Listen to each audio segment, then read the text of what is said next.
Hi, so we are here in a little visited corner of Arlington National Cemetery, a cemetery with over 400,000 graves. And this one is very special to anyone involved with cryptography. This is the grave of William Friedman and his wife Elizabeth Friedman, both of whom are revered figures in the field of cryptography.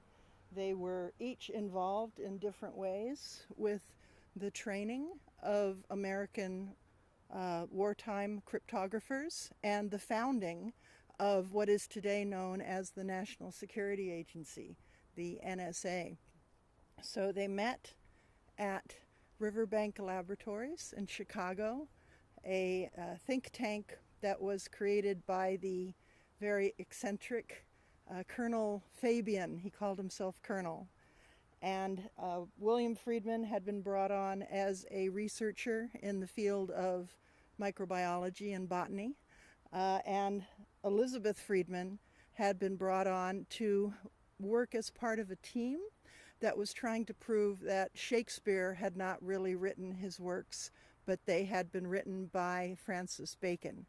So they were looking at the letters in the Shakespearean works, looking at the different fonts, looking at the way that the letters were placed in slightly different ways to see if they could find a code, some message left by Francis Bacon. So they fell in love at Riverbank and married 100 years ago, May 1917. And this was around the time, of course, of World War I. America, the United States, needed a code division, and Colonel Fabian offered up his teams who had been looking for codes. So William and Elizabeth created a class of World War I cryptographers, and in the graduating picture of the class, they had each person either facing forward or to the side. And that pattern, that AB pattern, was a Baconian cipher that spelled out the message, knowledge is power. And William Friedman kept that photo on his desk for the rest of his career. And the Friedmans were a code couple. They put codes in everything. They wrote letters to their children in code. They sent out Christmas cards in code. And it just made sense that they would always do things with codes. When they wrote a book in 1957 called The Shakespearean Ciphers Examined, where they concluded that no, Bacon had not written the Shakespearean works, but they hid a code in their book on page 257 in italics, with some letters bold and some letters not. They hid a Baconian cipher that said, I did not write the plays, F. Bacon. So they were the code couple of the United States. William Friedman passed away in 1969 and was buried with honors here in Arlington National Cemetery.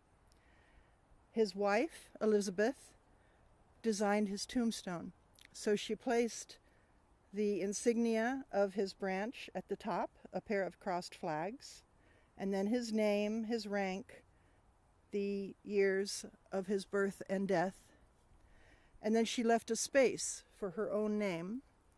And then at the very bottom, she placed the phrase that was so important to him, both of them, knowledge is power. Now, if we examine this phrase very closely, we will find that she hid a message inside the phrase. Of course, there had to be a code on the Friedman tombstone. How could there not be a code on the tombstone? So we'll look at it very closely. Let's look at the E's. You can look at the E here and look at the E here.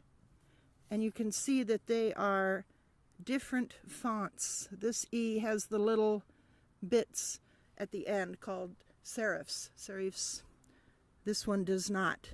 So if you're familiar with fonts, you'll know that this one is sans serif, without font sans serif, and this one is serif. We can look at the G here, and we can see that it has the serifs. The I has the serifs, the S does not. So let's make a pattern where we say the A pattern is the letters with serifs, and the B pattern is letters without serifs. Okay. So we'll do them in groups of 5.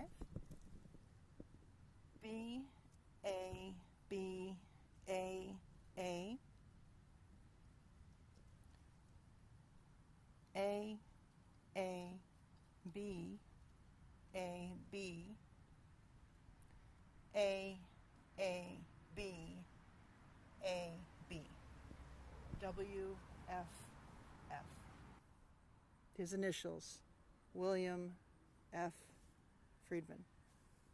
Of course, there had to be a cipher on their tombstone. How could there not be a cipher on their tombstone?